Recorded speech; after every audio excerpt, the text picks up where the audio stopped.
Hello there guys, welcome back to Younes Talks Football. Welcome back to a brand new video. I hope all of you are doing well today as I give to you video number 2 of 2. If you did not catch video number 1 and you want to hear my thoughts on the disastrous England performance that took place last night, as now we say goodbye to England because they're going to the Euros, you can check this video right here and hear what I've got to say in relation to that. It's not pretty. So head over there and see if you haven't done so already. Let's get cracking with the day's happenings and what has gone down since earlier on today. Starting off at Chelsea, and we're going to move across to other things towards the end with a couple of really surprising things. One thing that we've actually discussed on this channel already, and now it's actually coming into fruition. So let's get cracking. Starting off at home at the Bridge, and this is the latest to do with none other than this guy. Understand Chelsea made clear their stance to Napoli about Romelu Lukaku. No plans for loan move. Chelsea insist on £38 million exit clause, believing only way for Napoli would be to proceed if they sell Osimhen. Chelsea also ready to look at other clubs' interest, including Saudi. Saudi, Habibi, come on in. Come on in, lads. Put your bids in. Now, Saudi, I've got something to say in a little bit because they're getting a bit carried away, right? So we got to, bring them back onto the straight and narrow because, I'll mention that in a sec. But about Lukaku, it's pretty clear, like we mentioned yesterday, where there was a rumoured bid of 12 point something million overall with add-ons, 15 million. That's ridiculous. That came from Repubblica in Italy. So Chelsea have made things clear to Napoli. Listen, there's 38 million, take it or leave it. I'm still questioning who's going to come in for Osimhen. At that price, that release clause, it's not looking good in terms of the financial capabilities of other clubs elsewhere, outside of the Premier League especially. And it looks like Arsenal are not even interested in Victor Osimhen. They're looking to chase Sesko just like Chelsea have been. So who's going to take Osimhen? Listen, Napoli, you might have to just bring your price down. And then at that point, maybe Osimhen goes. But it would be quite a situation if Napoli, imagine this, if Napoli couldn't sell Osimhen because no one's coming in for him, and then they just keep him. When the plan was for him to move on anyway, and for Conte to get the striker that he wants.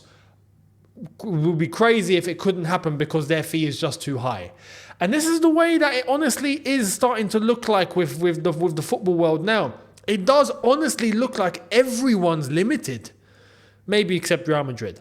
But everyone has actually got their hands tied behind their backs. The Premier League clubs, it's bad enough. You see that everyone's starting to think about finances and we're going to be a bit tight here and a bit tight here. We've got to be careful. And look, Premier League, full of money. Outside of the Premier League, it's worse. German teams can't do anything. Italian teams can't do anything. Let's not even talk about the French teams, all bar PSG, because PSG are PSG. But even them, and it looks like they wanted Osimhen to an extent, and they're turned off. That tells you everything you need to know. So it's definitely heading in a certain way. But if anyone wants Lukaku, 38 million. And listen, he's not against a Saudi move. So I am honestly now looking at this story because it's looking like, I don't know, will Napoli pay? It's a big question mark. I am now starting to turn my focus for the teams that are going to come in to try and take Lukaku. Habibi, Saudi, listen, you are the guys with the keys. They don't have financial problems over there, like I've already mentioned. It doesn't exist. They're happy to take Lukaku tomorrow, I'm pretty sure. No? Habibi, come prove us wrong. Come and take Lukaku, please. Now, talking about Saudi, this is where they were getting a bit carried away. Let's see this. Saudi clubs inquired for Christopher Nkunku, but Chelsea have said not for sale. Nkunku also keen to start again at Chelsea next season fully fit and play a big part in the project. Wesley Fofana also set for pre-season return. Now, yes, Wesley Fofana has been back in training, like properly. We've seen on his Instagram, he's proper. He looks fine. Basically, he's in all training and rehab to make sure that he's ready for pre-season. He will be ready for pre-season. He'll be there. So Wesley Fofana will be good to have back. But yeah, Nkunku's not going anywhere. So Saudi, listen, Habibi, listen, Habibi. I understand that you have money for anybody. The proof is in the pudding. You pay Cristiano Ronaldo, I don't know, 400 million it is in 2 years or something. You're paying Benzema like 200 million or something. You're paying Kante crazy money. We understand, yeah? But doesn't mean you can buy anybody, right? Nkunku? No, not going anywhere. Now, if you do want to take someone that belongs to our club, take this guy. Take Lukaku. He is your man. He will give you loads of goals. It'd be ridiculous. You don't understand. Take him and you will see the goals that he gets in Saudi. He probably won't, but they don't need to know that. They don't need to know that. So listen, we'll see what happens with Lukaku. Let me know your thoughts down below. How do you think the saga is going to pan out? Like I've mentioned, there's financial constraints everywhere. Everyone's tight. So how do you see this going down? Like I mentioned, this is where I think Saudi come into the question because they don't have financial constraint. So let me know what you genuinely think will happen with Lukaku, and then we'll take it from there. Now, this is where Chelsea have to turn to the kids. And Chelsea turn to 16 and 17-year-olds. We've done that how many times?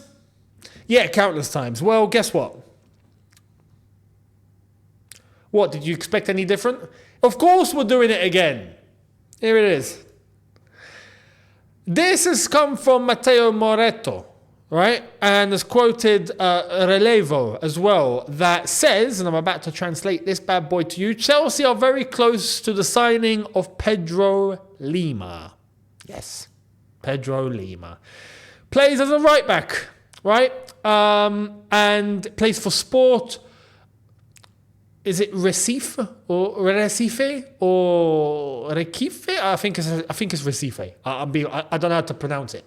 Any Portuguese, Brazilian, Portuguese lot, let me know. But basically, he plays in Serie B in Brazil. He's 17 and he's a right back. And apparently, this is also the case. Real Madrid are interested in signing 17-year-old Brazilian right back Pedro Lima. Interesting. But, and this is going to sound crazy, right? We might be on the verge of beating Real Madrid to a signing. Check this out. Chelsea are now in the final phase of closing the transfer of 17-year-old Brazilian right back Pedro Lima from Sport Recife. That's from Matteo Moretto. Listen, I'll be honest. I've not seen the brother. Yeah? I don't know who he is. When talking completely honest, I've never seen him play. I would love for any Brazilians, and I can only ask the Brazilians. No one else can really go, oh no, but I've seen 4 full matches of this player and he is fantastic. No. I need the authentic. I need the organic. I need on-the-ground sources. I need the Brazilians that watch their leagues week in, week out. Listen, Brazilians, my Thiago Silva compatriots, please let us know. Pedro Lima, 17. What is he like? I mean, clearly, look, if Real Madrid are interested, he must be decent, right? Surely. But I wasn't going to focus on that. Now, there is something to mention very quickly. Why would he be coming in? You have to ask the question. He's 17. He would be part of the new batch, I think, that comes through later. But why would anyone come through when we've got Reece James? Gusto. I'm going to say this now, and I think it's been common knowledge for quite a while, and I've said it before. I would not be surprised. I would not be surprised if Reece James is fit, he plays, and all of a sudden, boom, Real Madrid or someone, hello Chelsea, listen, we want Reece James.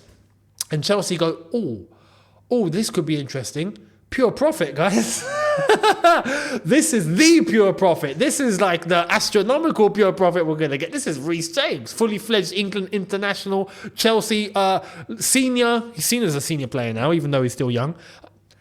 120 million. They could actually do that. They could actually do that. For Reece James, how much would Reece James cost? It would be, if he's fit, quite a lot of money. It wouldn't surprise me. It wouldn't surprise me if Chelsea decided to sell him. It would not surprise me.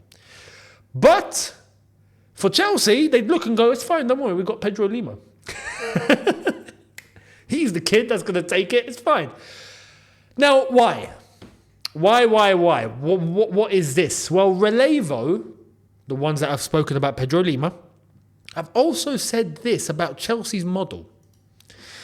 Chelsea's model copies Real Madrid, which broke the bank with the operations of Vinicius Jr. and Rodrigo Goes. Chelsea is inspired by them, as they intend to take a step forward as a club in the coming years. Kendry Páez and Estevao, already signed, are the example of this. And there's a picture of Todd Boehly and Florentino Perez back when they first walked into Chelsea. Not Perez, obviously. But this is interesting. And I got to be honest. I think looking at the kids, especially the Brazilian ones, I think there is an element of this that's true. Because that is what Real Madrid have done. And it's worked pretty well. But why did it work? This is what we're ignoring. Why did it work for Real Madrid? They didn't gut the one thing we've not got in the team. They kept their experience. They made sure to pass the baton along to those young players when they were ready. Let's remember, when Vinicius Jr. walked in, he was, and I won't stress from saying this, he was abysmal. Can we remember that? He was shocking. Do you remember his unveiling? I don't know if he was just nervous, but he couldn't do a kick-up. And every time he played that first season, he was horrible. Like horrible. I'm sorry, for Real Madrid standard, it was a disaster. You know, worse for me than what we've seen for Chelsea's level, where these young players have walked in and we've gone, oh my God, this is a joke. Like for the past season that we've had. Worse. Vinicius, I remember, get the ball, lose it, kick it out. He would try dribble, he'd trip over and fall on his face. Like we remember that, yeah? It was shocking. But they had players there that were ready to show, teach, and then pass the baton to. When Real Madrid, still at their peak, were operating with Cristiano Ronaldo, Benzema, Gareth Bale, these guys, right? Modric, Kroos, it was ridiculous. That was the time when they were looking at those young players. But look at the team that they had. Up until when the players started fizzling out one by one, until this day, they still have experience in that team. They kept Toni Kroos up until now. They still are holding on to Luka Modric, who scored for Croatia today against Portugal. It's important to make sure that there's stages to this, not do everything in one go. That's been Chelsea's mistake. We've done everything in one go. We've changed everything. And then we've turned to kids. So this is why I say there's nothing wrong with actually going for these players. But look at what we have. This is where we're crying out for some experience and some decent level, right? And then you can pass the baton to these guys that I'm sure will run with it. Like, this is why I say there's nothing wrong with doing this. But you don't only just do this, or you expect a 17-year-old to walk into the team and, oh, boom, he is Messi. Like, no. It's not going to happen. It's not going to happen. So that's the interesting part of the Chelsea model. This is the case. And I have to say, like I've mentioned, I believe this. I believe this. I think there is a logic to the madness in relation to this. Why we're constantly going after South Americans. I do think this is the case. There is serious talent there. And I also want to stress, there's one continent here that's starting to get ignored a little bit here. The African continent is filled with talent. Filled. So I honestly believe in the same way that we are looking for South American talent, I think we should be paying attention to the African talent too. I really do. So the scouts need to be doing their work there. But the model itself, yes. I think that if we can just solve the issue of a bit of experience, I think we can definitely start talking about trying to emulate something like this, which will be much better than trying to emulate the Brighton model. So I'm all for it. Anyway, talking about Brighton, let me know your thoughts down below in relation to all of that. Talking about Brighton, perfect segue. They've gone and done what was pretty insane at first, but they've gone and done it. And we've mentioned this a few days ago. Here it is. Brighton and Hove Albion successfully granted work permit for Fabian Hurzeler to become new head coach. Brighton in talks with St. Pauli to find an agreement. 31-year-old American edging towards becoming the youngest permanent boss in Premier League history. I think he's one of the youngest bosses in senior football, let alone Premier League history. He's my age. It's unbelievable. Respect to him, honestly. I find that's incredible. To get to that level, that young, is mad. So fair play to him. Fair play to him. I've got nothing bad to say about Fabian Hurzeler. Now, like I mentioned before, he ended his playing career at 23. He did play in Germany. He played in the second Bundesliga, so the division below the Bundesliga. 1860 Munich, if I'm not mistaken, as well as a couple of other teams. They slipped my mind. But he was playing up until 23, and then he stopped. Why? I actually don't know if he got injured or he decided to just stop playing, but what he did immediately, and maybe this was part of the reason, which is something players would not have done or dreamed of before, he turned to coaching immediately. At 23, turned to coaching. So he's been coaching for a good 7 years properly, 8 if you were to count him ending at 23. But I take it from 24. 24 to 31, 7 years, right? He has been coaching. And he's made his way up the ranks, and he did gain promotion and all that madness. He's put in the mileage. So it's no surprise that now at 31, he's being linked at with these sort of clubs. But it shows where football's going. The coaching side of the thing wasn't a thing before. You had to be a player to get into coaching. And I still believe that to be a top coach, you need to have played, at least to a level. When I say level, I don't mean pub league. Yeah?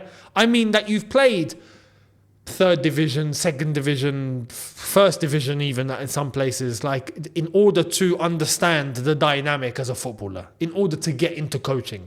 I truly believe if you want to be a top manager, you need to have gone through that. Someone that just goes into coaching academically, has never played the game, I don't believe can be a top manager. Please, people are going to say, oh, no, but hang on, Alex Ferguson didn't play, or Arsene Wenger didn't play, or Jose Mourinho didn't play, or Pep played. We know that. Simeone played. Let me tell you, Alex Ferguson played.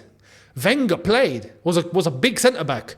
Jose Mourinho played, was in goal, tried to emulate his dad, and then he ended. They played. This is what I'm saying. They played to a level, right?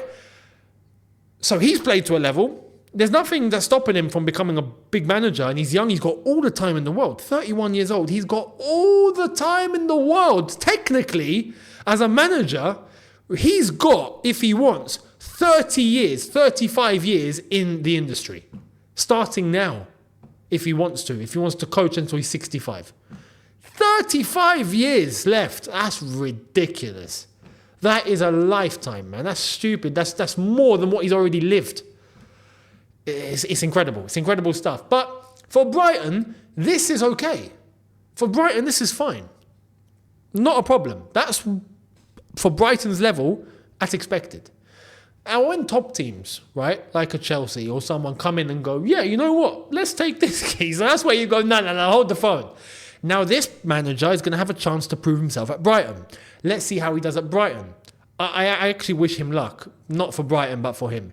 And we'll see how he does at Brighton. What he's like. What is he going to do? This is new territory we're walking into here. Someone this young. So we'll see what he does. And then from there, if he is special, well, boom, he gets promoted. Then the big teams start looking in. Simple as that. So we'll see how he does. Let me know your thoughts. If you know anything about him, or if you have anything to say about him, let me know down below. Manchester City is not looking good. Senior figures at the Premier League have had to hand over emails, WhatsApp messages and texts that mention Man City before the hearing into the 115 charges. Ooh, it's starting to heat up now, isn't it? It's starting to cook. The hearing is meant to take place in November. We know this. So there is some time, but not too much time. So it's no surprise that evidence is starting to get gathered. It's no surprise. Moves are starting to be made. Things are starting to shift. Man City are starting to go, oh no, we're getting closer to the date now. Listen, I expect something to happen. I'll be honest. I don't think they'll be relegated, but I something will happen. You don't get away, or you don't get cleared of 115 charges. You just don't. Surely not. If they have, there's been a massive, astronomical, humongous error of judgment. Never seen before. Or Man City have gotten away and managed to clean up the entire justice system in their favour, which has probably never been done as well. So whichever way you look at it, something huge is going to happen. Let's wait and see. But moves are starting to be made. So that's that. And to end, I have to end on this. This is a joke. Check this out. FIFA are set to accept a new law that will allow leagues to play at least one match in their league campaign abroad. A Premier League, La Liga, Serie A or Ligue 1 match could be played in the United States soon. Wow, what a surprise. There we go. This is how it begins, people. This is how it starts. This was part of the whole reason why no one wanted the Super League. FIFA come along and go, it's fine. We are going to make it football law. And some people are going to say, oh, there's nothing wrong with that. Yeah, there's nothing wrong with it at face value. But then what's that going to lead to? You trust these lot? I don't trust these lot to run a bath, like I've mentioned before. It's going to be one game. And then it's going to turn to 2. Oh, let's make it 5. Oh, before you know it, we're playing abroad. we don't play at home anymore. What happened? Oh, no, football went global. But you didn't see the signs. And you didn't see it happening in motion. And people didn't stop it when they could have. I don't trust these lot because for them the incentive is money. And globalizing the game equals money. And getting matches played abroad equals money. And they won't have to worry about ticket prices and season tickets and people attending or not attending or holding protests or not showing up or boycotting. We'll get our money from elsewhere. It's fine. No, we can triple the price and people will show up because there's an absolute huge demand to show up for the games. You take a game to the United States now, for example. There are people that will be willing to pay $500 a ticket, easily. And they'll pack out the stadium, easily. Not a problem. Just look at the numbers they make during pre-season. That will tell you everything you need to know. On a ticket level and on a marketing level, on a shirt sale level, all sorts. Crazy. Not just the US. It'll be everywhere. They'll go to Dubai, they'll go to Singapore, they'll go to Melbourne, they'll go to Cape Town, they'll come up, they'll go to Casablanca, they'll go to, they definitely won't go to Algiers, I'll tell you that now. I don't think we'll allow it. They'll go up to Russia, they'll do something, maybe not in today's climate, they won't do that. But you get the gist. They'll go up to Canada, they'll go to the Asian market, oh my God, could take a game to India or something. It'd be crazy. That's the ultimate plan that I think they want to execute, but bit by bit. Take your time. Put the first step in motion. Don't worry. We'll take our time to bring the second step in motion, but they will bring it into motion. And that's where I think they are wanting to take it, FIFA included. And I'm not on board with that. If it was genuinely just like one game abroad, yeah, okay. But we do that at pre-season anyway. It's weird. Another question, who would be the home team? You can't get a neutral team in the league. Who's going to be the home team when they're not actually playing at home? Or does that mean we're going to have to play 2 games? Both fixtures will have to be played abroad. It's just ridiculous. These are domestic competitions. They should remain domestic. It's just as simple as that. Continental competitions go across the continent. Simple as that. The Club World Cup can be played globally. Not a problem. Pre-season is there for this very reason. Why try and fix something that's not broken? Money. That's it. That's why. So let me know your thoughts down below. What do you think? Are you for? Are you for it or are you against it? Let me know below. Much appreciated. I will see all of you tomorrow for another double upload, I reckon, if things are kicking off. Tomorrow's Sunday. Normally it does tend to die down, but we'll see. If there is enough, then we'll do a double upload. If not, one video for sure. I'll see you guys tomorrow. Hit the subscribe button, notification bell to be notified once I've uploaded. And don't forget to check out the socials on screen and in the description. I'll see you all tomorrow. Have a good one, people. See you lot then. Take care and peace.